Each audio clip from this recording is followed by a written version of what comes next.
I was standing by the window of our apartment in the fan, holding a drone controller in my trembling hands, staring intently at the tablet screen.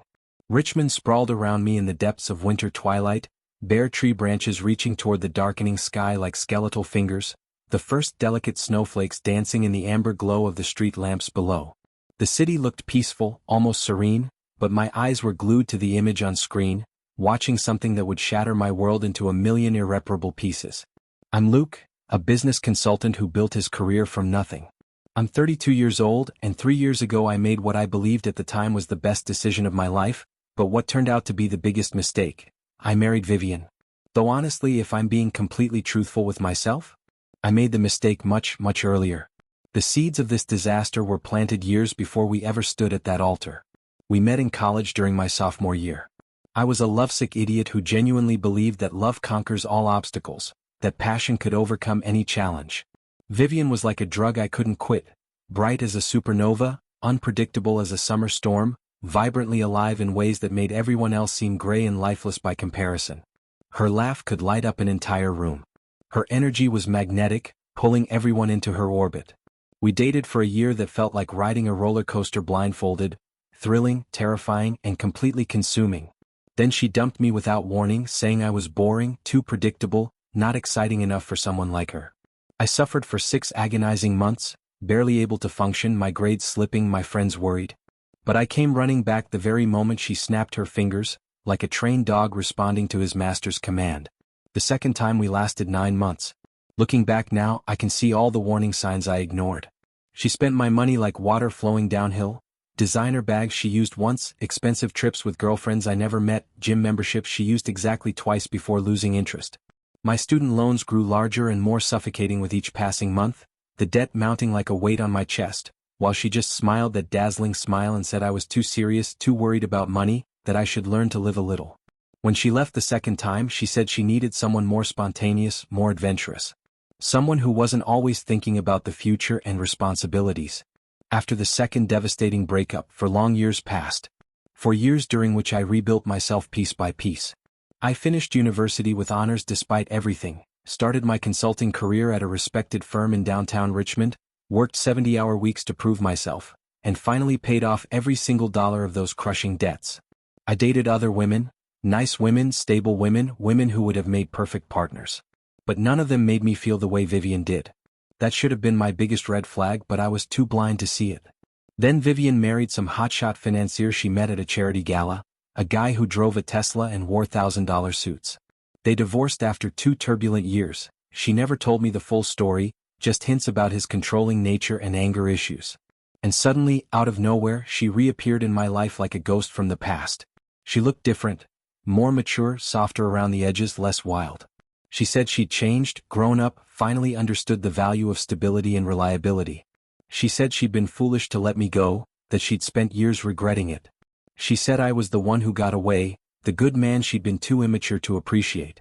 Like the world's biggest idiot, I believed every single word. Because deep down, other women still didn't give me that electric feeling Vivian did, even if I now understood that feeling was toxic, addictive, destructive. We married quickly after a whirlwind 6-month courtship. Too quickly, though everyone told me so, and I refused to listen. My brother Sam warned me, my sister Roxana warned me, even my parents expressed concerns. But I was convinced this time would be different. We had a small ceremony in a garden venue in Churchill, intimate and beautiful. Through a year later, our daughter Melinda was born in the early hours of a spring morning. My little girl with deep brown eyes that sparkled with curiosity and soft curly hair that formed perfect ringlets. She was absolutely perfect, a tiny miracle. The only genuinely good thing that came from this entire doomed marriage. I started suspecting something was seriously wrong about 7 months ago, though the unease had been building for longer if I'm honest. Not because of obvious signs like lipstick on a collar or the smell of someone else's cologne. Vivian was far smarter and more careful than that. She'd learned from her previous affairs, refined her techniques. No, what tipped me off was something more subtle. She started talking about real estate with surprising knowledge and enthusiasm. About how apartments in Scott's Addition were rising in price due to the new developments, about promising Richmond neighborhoods I'd never heard her mention, about investment opportunities and market trends. This was Vivian, who in 3 years of marriage hadn't been interested in anything beyond her rotating hospital shifts, her Netflix true crime series, and her weekly brunches with friends whose names I could never quite remember. "You know, they opened a new luxury complex in Lakeside last month," she said one evening at dinner, her fork pausing midway to her mouth. "Two-bedroom units for $200,000. That's actually a really good deal considering the location and amenities. The developer is offering 5% down for qualified buyers." I looked up from my plate of pasta, genuinely surprised by this sudden interest. "Since when are you interested in real estate investment?" "Just reading articles online," she shrugged, but her eyes didn't quite meet mine. "Got to think about our future, right? About building wealth for Melinda's college fund." But something in her voice was wrong, discordant. Too flustered when I questioned her. Too rehearsed, like she'd practiced the answer. Too fake in a way I couldn't quite articulate but definitely felt. The following week I noticed a suspicious withdrawal from our joint account while reviewing our monthly statements. $300 at an upscale restaurant in Short Pump called the Capitol Grill. We hadn't gone there. I would have remembered because that place was expensive and required reservations weeks in advance. When I asked Vivian about it over breakfast, she barely looked up from her phone. She said it was a birthday party for one of her colleagues from the hospital, a celebration for someone named Jennifer who I'd never heard her mention before. I nodded and let it go, but something nagged at me. That afternoon I checked her work schedule that she kept posted on our refrigerator. That day she'd had a day shift that ended at 3 o'clock. The restaurant charge was time-stamped at 8:30 in the evening. My client from the building inspection business, a friendly guy named Marcus who'd become something of a friend, left a drone with me after I finished a presentation for his company. It was small and compact, surprisingly quiet in operation, equipped with an excellent 4K camera and night vision capabilities. He said I could borrow it for a few weeks if I wanted to practice aerial photography. I never imagined I'd use it the way I eventually did. Vivian announced she was going to another colleague's party on Saturday evening, this one supposedly at someone's house in the West End. Melinda was going to stay overnight with my sister Roxana, who adored her niece and jumped at any chance to babysit. I helped Vivian pick out her outfit, a blue dress I'd always loved on her, and kissed her goodbye, telling her to have fun and not drink too much. I waited exactly 1 hour after she left, sitting in the dark living room and watching the clock, my heart pounding harder with each passing minute. Then I grabbed my keys, got in my car, and began following her route using the Find My Friends app we'd set up years ago for safety. The GPS led me on a 25-minute drive to Short Pump, the affluent suburbs about 20 kilometers from our neighborhood in the Fan. She stopped at a beautiful 2-story house with cedar siding, a large manicured yard, and expensive landscaping that included decorative boulders and mature trees. There were at least a dozen cars parked along the street and in the driveway. I parked 2 blocks away in the shadow of a large oak tree, my hands sweating on the steering wheel, and pulled out the drone case from my trunk. My fingers fumbled with the controller as I set everything up, my mind racing through 1,000 scenarios, half of me hoping I was completely wrong and paranoid. I launched the drone into the air with a soft whirring sound that was barely audible over the evening breeze. It rose smoothly, its camera automatically stabilizing as it climbed. I understand completely how insane this sounds, how much like a stalker or a crazy person it makes me appear. But deep in my gut, I knew I was right. I'd known for weeks, maybe months. I just needed proof.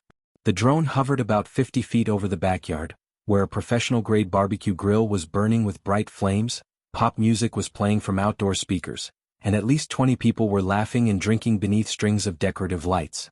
The scene looked like something from a lifestyle magazine. And there was Vivian, my wife, the mother of my child. She was standing with a man I'd never seen before, tall and athletic with the kind of build that comes from daily gym sessions, dark hair styled perfectly, wearing an expensive-looking polo shirt. He was approximately 40 years old, handsome in that generic way of real estate billboards.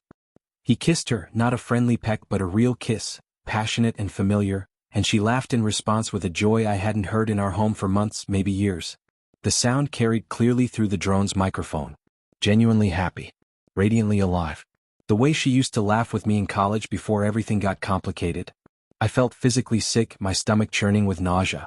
I sat in my car, hands gripping the controller so tightly my knuckles turned white, watching the screen as my marriage dissolved in real time. The party music was loud enough to drown out the drone's hum completely. I changed batteries when they depleted after 40 minutes, my fingers mechanical and numb, and kept filming. 2 hours. 3. 4. They danced together, his hands on her waist, her head on his shoulder. He fed her directly from the grill, and she laughed at something he whispered in her ear. She sat on his lap like they were teenagers, completely comfortable, completely natural. He introduced her to other people at the party, his arm around her shoulders possessively. Nobody at that party seemed even slightly surprised by their intimacy. Nobody gave them questioning looks or appeared uncomfortable. They looked exactly like an established couple, like they'd been together for years. Everyone at that party thought they were together. I realized with growing horror. This wasn't a new fling.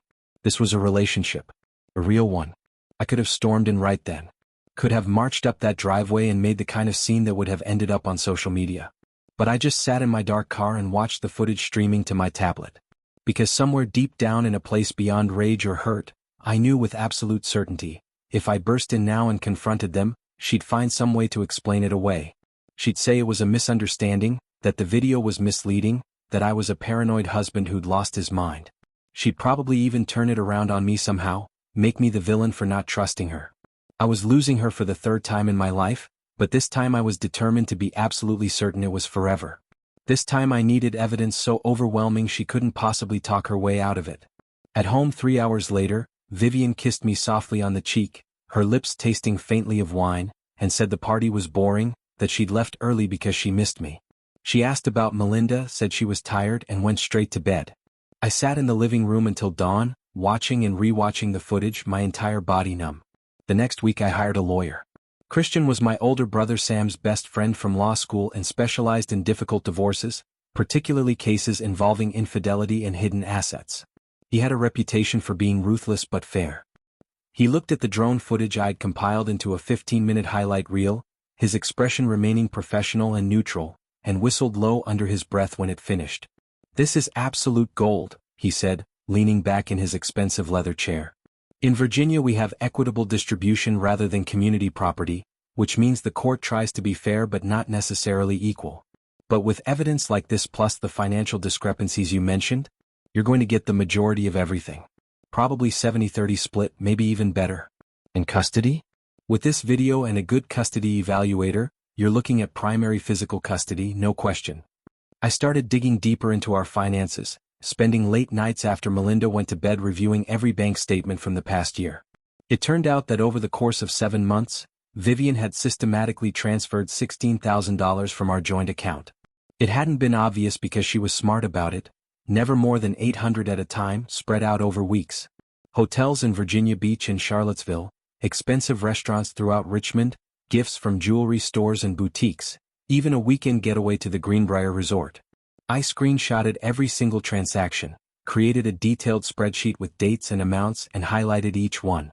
My financial advisor, a sharp woman named Patricia who'd helped me with investments, helped me quickly purchase bearer bonds worth $28,000 using my separate business account. Money that Vivian couldn't possibly claim or touch in the divorce. Don't forget to subscribe to this channel and click like if you enjoy this story. I always read your comments and analyze which stories you like best so that I can create better stories. Thank you. I will continue the story. I didn't know the lover's name initially. He was just the man in my mind, a faceless villain. But in one of the longer drone videos, during a moment when I was filming from a different angle, I saw him giving Vivian what looked like a business card. I zoomed in on the video using editing software, enhanced the image quality and managed to read it clearly. Tommy Chin, licensed real estate agent, with a phone number and the logo of a mid-sized realty company. Now everything suddenly fell into place with horrible clarity, all those conversations about apartments and neighborhoods, her detailed knowledge of Richmond's real estate market, the sudden interest in investment properties. She'd been getting that information directly from him, probably while lying in bed together. I found his professional profile online easily enough. Mid-level agent working for Keller Williams Realty, about 40 positive reviews mixed with negative ones, averaging 3.5 stars overall. His profile photo showed him on a boat, sunglasses on, looking relaxed and successful. There were also photos from Virginia Beach, the exact same beach where Vivian had supposedly gone with her girlfriends last summer for a girls' weekend. Except I now realized it wasn't a girls' weekend at all.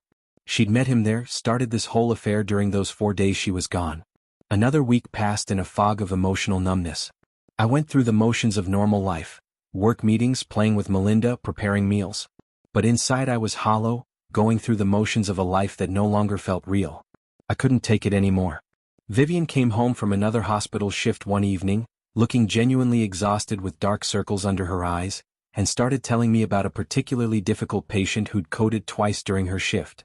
I listened to her voice, watched her mouth forming words, and felt something inside me finally snap like an overstretched rubber band. How many? I interrupted her mid-sentence, my voice flat and cold. She blinked in confusion, setting down her bag. What? How many what? How many times did you sleep with him in our bed? In the bed where our daughter was conceived. The silence that followed was deafening. I watched her face transform, first confusion, then shock as she realized what I was saying, then a flash of fear.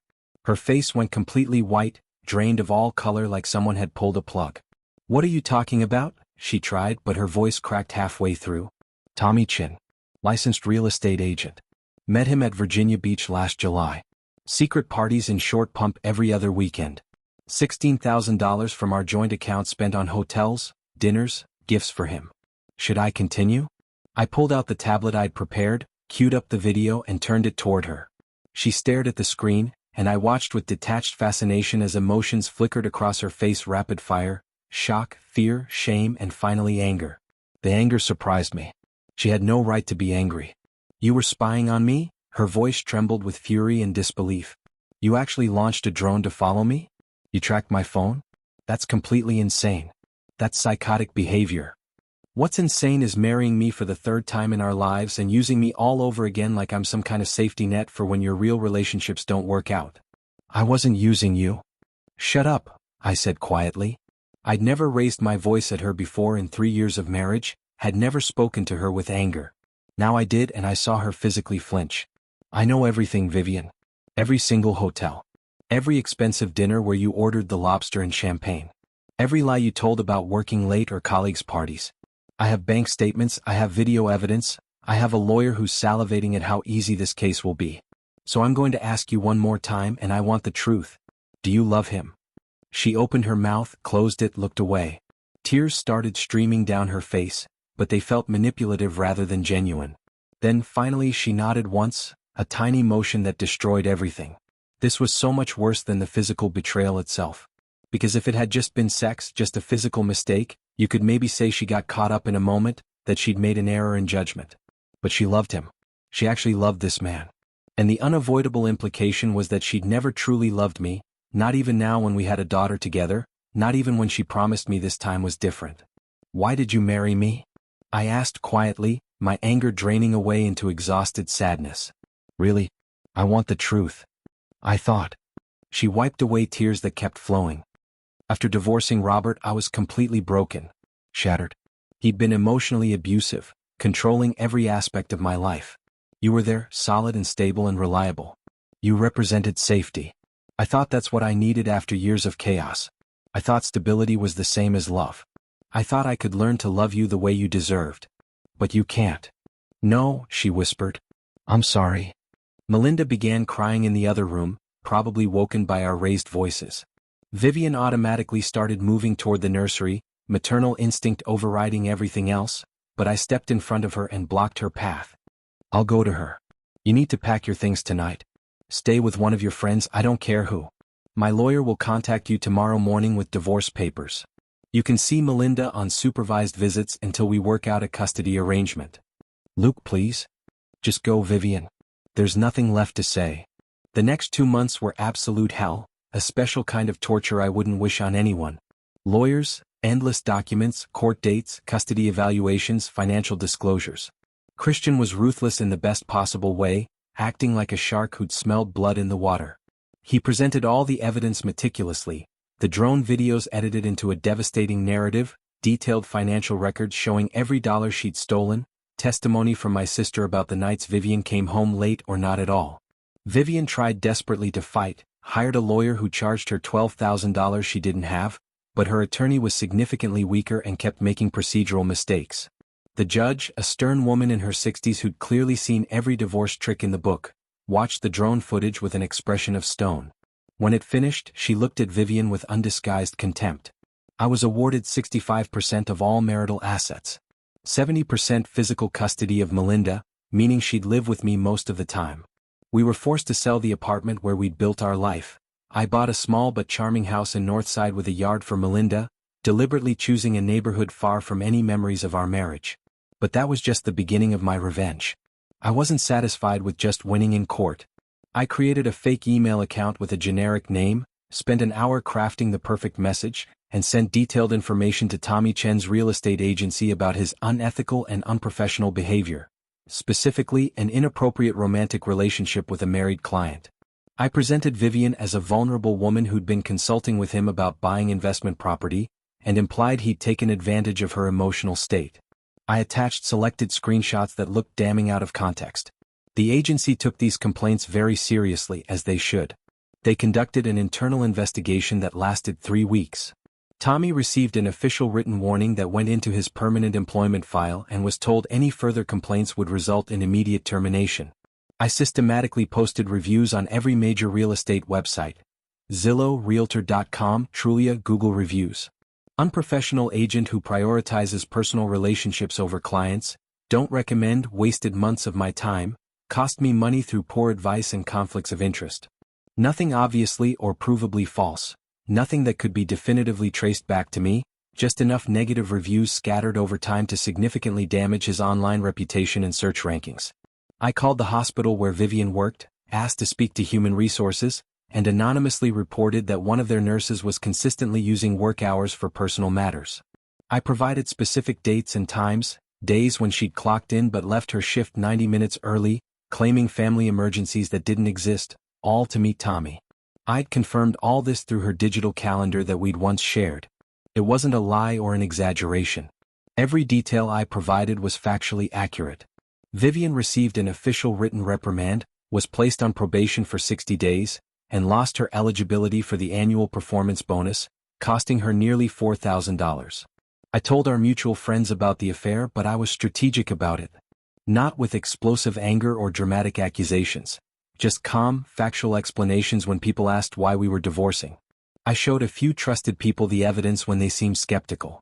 Word spread naturally through our social circle like wildfire. Most people supported me unequivocally, especially those who'd known us since college and remembered our history. Vivian found herself increasingly isolated socially, uninvited from gatherings, unfriended on social media, ghosted by people she'd considered close. The funniest and most satisfying thing happened approximately 1 month after our divorce was finalized. My sister Roxana, who stayed connected to the gossip networks, passed along rumors she'd heard through a friend of a friend. Tommy had disappeared from Vivian's life completely. He simply stopped returning her calls and texts, blocked her on social media, became a ghost. It turned out that when he finally learned the full truth about Melinda, that Vivian wasn't just a divorced woman but a mother with a young daughter who would always be part of any relationship, he panicked and ran. He didn't want the responsibility or complexity of dating a woman with a child. He didn't want to be a stepfather figure. All that passionate love he'd professed turned out to be nothing more than easy romance without any real commitment or sacrifice. Vivian sent me a long, rambling text message one night around 2 a.m, clearly written while drunk or in the midst of an emotional breakdown. It went on for paragraphs about how she'd ruined everything good in her life, how desperately sorry she was, how she finally understood what she'd thrown away, how she wanted to fix everything if I'd just give her one more chance. I read it twice, felt absolutely nothing, and didn't respond. What could I possibly say? That I forgave her? I didn't forgive her and probably never would. That I understood her choices? I didn't understand at all how someone could be so selfish. She'd lost 35% of our combined assets, lost primary custody of her daughter, lost the man who she thought loved her, lost most of her social connections, lost the respect of her colleagues at work. Tommy had vanished, leaving her with nothing but a pile of broken dreams and mounting credit card debt from the lawyer she couldn't afford. She now raised Melinda only 30% of the time, alternating weekends and 2 weekday evenings, always feeling like a visitor in her own daughter's life. I saw the emptiness in her eyes whenever she picked up Melinda for her custody time, saw how she tried too hard to make those limited hours perfect and special. I didn't feel satisfaction or triumph. Only a deep, bone-tired fatigue. 2 long years passed slowly. Melinda grew and blossomed. She's 3 years old now, speaking in complete and sometimes hilarious sentences, and absolutely obsessed with books.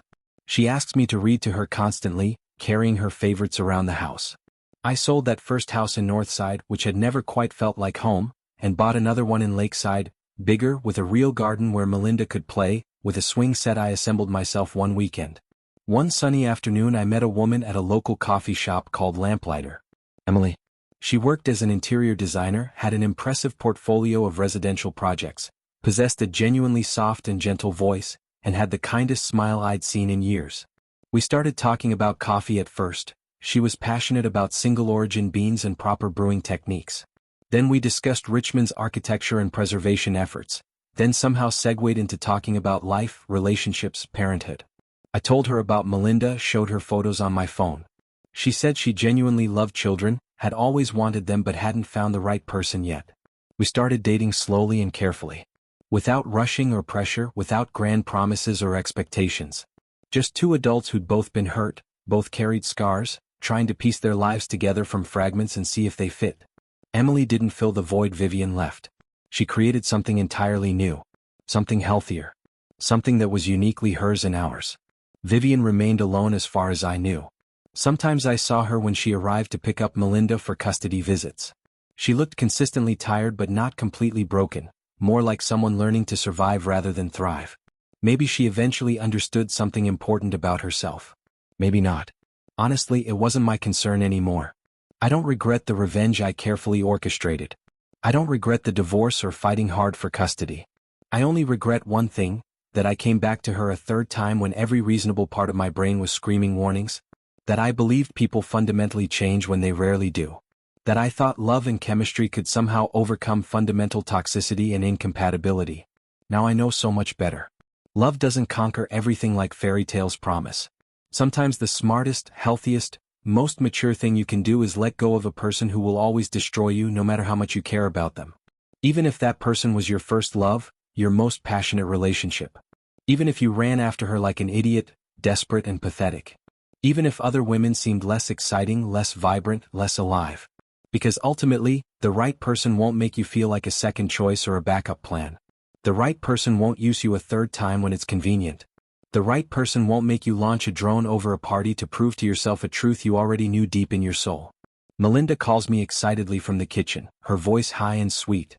Emily is cooking dinner and singing along to music on the radio, slightly off-key but happy. I hear their laughter mixing together, the sound of my new life. Maybe happiness isn't about avoiding mistakes entirely. That's impossible. Maybe it's about learning not to repeat the same mistakes over and over, about finally listening to the lessons life keeps trying to teach you. I walk toward my new family, deliberately leaving old pains behind where they belong. Thank you for watching this video. YouTube may no longer suggest my channel to you, so subscribe to it to receive new interesting stories. You will also help the channel grow and improve the quality of its content. The screen now displays a playlist with other interesting stories that you can listen to. You can also write in the comments what stories you would like to see on the channel.